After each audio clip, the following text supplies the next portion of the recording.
പ്രവർത്തനങ്ങൾ നടക്കുന്നതിനിടയിലാണ് വീടുകളിൽ നിന്നും ശേഖരിച്ച പ്ലാസ്റ്റിക് മാലിന്യങ്ങൾ കനോലി കനാൽ തീരത്ത് നിക്ഷേപിച്ചിരിക്കുന്നത്. ഇത് കനോലി കനാലിൽ തള്ളുന്നതിന് വേണ്ടിയാണെന്ന് ആരോപിച്ചാണ് യൂത്ത് ലീഗ് പ്രവർത്തകർ പ്രതിഷേധവുമായി രംഗത്ത് വന്നത്. പൊന്നാനി നഗരസഭ കാര്യാലയത്തിന് പിറകുവശത്ത് സൂക്ഷിച്ചിരുന്ന പ്ലാസ്റ്റിക് മാലിന്യങ്ങൾ രാവിലെ മുതൽ 15 ലോഡായാണ് ലോറിയിൽ കൊണ്ടുപോയത്. സംസ്കരണ യൂണിറ്റിലേക്കാണെന്നാണ് അധികൃതർ അറിയിച്ചത്. എന്നാൽ സംഭവത്തിൽ പന്തികേട് തോന്നിയ യൂത്ത് ലീഗ് പ്രവർത്തകർ ലോറിയെ പിന്തുടർന്നപ്പോഴാണ് മാലിന്യം പള്ളപ്രം ഭാഗത്തെ കനോലി കനാൽ തീരത്ത് നിക്ഷേപിക്കുന്നത് കണ്ടത്. തുടർന്ന് പ്രവർത്തകർ മാലിന്യ കൂമ്പാരത്തിൽ നിന്നും മാലിന്യ ചാക്കുകളെടുത്ത് നഗരസഭാ കാര്യാലയത്തിലെത്തി നഗരസഭയ്ക്ക് മുന്നിൽ കുത്തിയിരുന്ന മുദ്രാവാക്യങ്ങൾ മുഴക്കി. പിന്നീട് നഗരസഭാ സെക്രട്ടറിയെ പ്രവർത്തകർ ഉപരോധിക്കുകയും ചെയ്തു.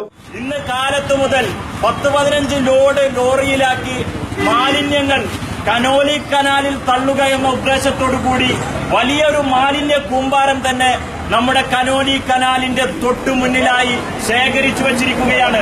ഇത് രാത്രിയുടെ മറവിൽ തോട്ടിലേക്ക് ആ കനാലിലേക്ക് തള്ളിവിടാനുള്ള പദ്ധതിയായിരുന്നു. നമ്മുടെ ഈ പള്ളപ്പുറം കനാലിൽ ഇപ്പോൾ നിങ്ങൾക്ക് അവിടെ ചെന്നാൽ വ്യക്തമായി കാണാൻ കഴിയും. അതിൽ നിന്ന് ഏതാനും ചാക്കുകൾ മാലിന്യമെടുത്ത് ഇവിടെ ഇങ്ങനെ കൊണ്ടുവന്ന് പ്രതീകാത്മകമായിട്ടുള്ള ഒരു സമരം നടത്താനാണ് യൂത്ത് ലീഗ് തയ്യാറായിട്ടുള്ളത്. വലിയ ബോധവൽക്കരണ പരിപാടി ഇവിടെ നടത്തിയിട്ടുണ്ടായിരുന്നു ചെയർമാനും ഭരണസമിതിയും. മാലിന്യം പൊന്നാനിയിൽ വലിയ അപകടമാണ്. മാലിന്യം കൊണ്ട് ഈ പൊന്നാനിയിൽ വലിയ പ്രശ്നങ്ങളുണ്ട്, ആരോഗ്യ പ്രശ്നങ്ങളുണ്ട്, പകർച്ചവ്യാധികളുണ്ട്.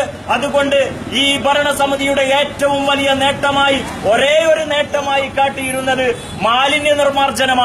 ആ മാലിന്യ നിർമ്മാർജ്ജനത്തിന്റെ പൊള്ളത്തരവും കൊടിയ അഴിമതിക്കും വ്യക്തമായ സൂചന നൽകുന്ന വിധത്തിലാണ് ഇന്ന് ഇവിടെ ഈ പ്രതിഷേധത്തിലൂടെ വളരെ വ്യക്തമായി കൊണ്ടിരിക്കുന്നത്.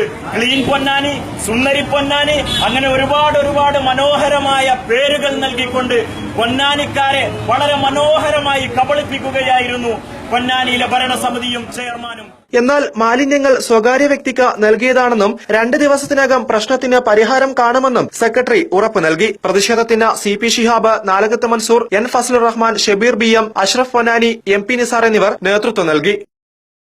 ജാതിമത ചിന്തകൾക്ക് അതീതമായി മനുഷ്യസ്നേഹത്തിന് വില കൽപ്പിക്കണമെന്ന് യൂത്ത് ലീഗ് സംസ്ഥാന ഉപാധ്യക്ഷൻ ഫൈസൽ ബാഫക്കി തങ്ങൾ അഭിപ്രായപ്പെട്ടു. രാജ്യത്ത് ഫാസിസ്റ്റ് ഭീകരത നടമാടിക്കൊണ്ടിരിക്കുകയാണ്. എല്ലാ മേഖലകളിലും എല്ലാ ആളുകളും ഭയപ്പാടോടുകൂടി ജീവിക്കുന്ന കാലഘട്ടത്തിലേക്ക് വന്നുകൊണ്ടിരിക്കുകയാണ്.